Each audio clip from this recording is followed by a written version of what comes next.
পর্ব ৬ সুগ্রীবকে হনুমানের উপদেশ দান। লক্ষণ হনুমানকে নিজেদের পরিচয় এবং সীতাহরণের ইতিহাস জানিয়ে বললেন যে তারা সুগ্রীবের সঙ্গে বন্ধুত্ব করতে এসেছেন।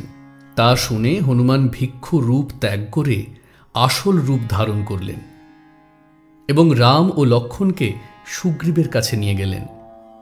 অগ্নিকে সাক্ষী রেখে সুগ্রীব ও শ্রীরামের মধ্যে বন্ধুত্ব স্থাপিত হল।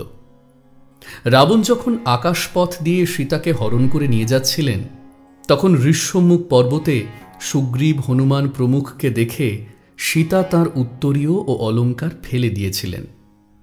সুগ্রীব সে সব রামকে এনে দেখাতেই রাম সীতার শোকে বিহ্বল হলেন।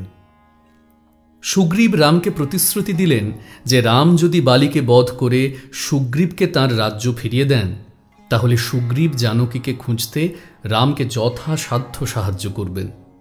রাম বালি বধ করে সুগ্রীবকে তাঁর হারানো রাজ্য ফিরিয়ে দিলেন। কিন্তু সুগ্রীব কিষ্কিন্ধায় ফিরে গিয়ে ভুলে গেলেন রামকে দেওয়া তার প্রতিশ্রুতি। তিনি আমোদ প্রমোদে মত্ত হয়ে উঠলেন। তা দেখে মন্ত্রী হনুমান সুগ্রীবকে পরামর্শ দিলেন, রাজন, রাম আপনার দুর্দিনের বন্ধু, তার জন্যই আপনি আপনার রাজ্য ফিরে পেয়েছেন। এখন আপনার উচিত বন্ধু রামের সেই উপকারের প্রতিদান দেওয়া। যে ব্যক্তি সময় থাকতে বন্ধুর পাশে দাঁড়ায়, তাঁর রাজ্য, কীর্তি ও প্রভাব বৃদ্ধি পায়। সুতরাং সীতার অন্বেষণের বিষয়ে আপনার আর দেরি করা উচিত নয়। হনুমানের পরামর্শে সুগ্রীবের চেতনা হল, কিন্তু ততদিনে অনেক দেরি হয়ে গিয়েছে। বর্ষাকাল কেটে গিয়ে শরৎকাল উপস্থিত। তবুও সীতার অন্বেষণের ব্যাপারে সুগ্রীবের কোনো আগ্রহ নেই দেখে রাম বেজায় ক্ষুব্ধ হয়ে লক্ষণকে সুগ্রীবের কাছে যেতে বললেন। রামের আজ্ঞাবহ বীর লক্ষণ ক্রোধে অগ্নিমূর্তি ধরে সুগ্রীবের সঙ্গে দেখা করতে এসেছেন শুনেই সুগ্রীব ভয়ের চোটে অস্থির।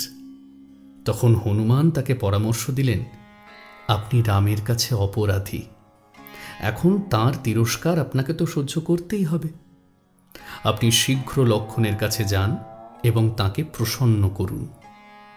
হনুমানের পরামর্শ মেনেই সুগ্রীব আবার রামের প্রিয়ভাজন হয়ে উঠলেন এবং সীতার অন্বেষণের বিষয়ে যত্নবান হলেন।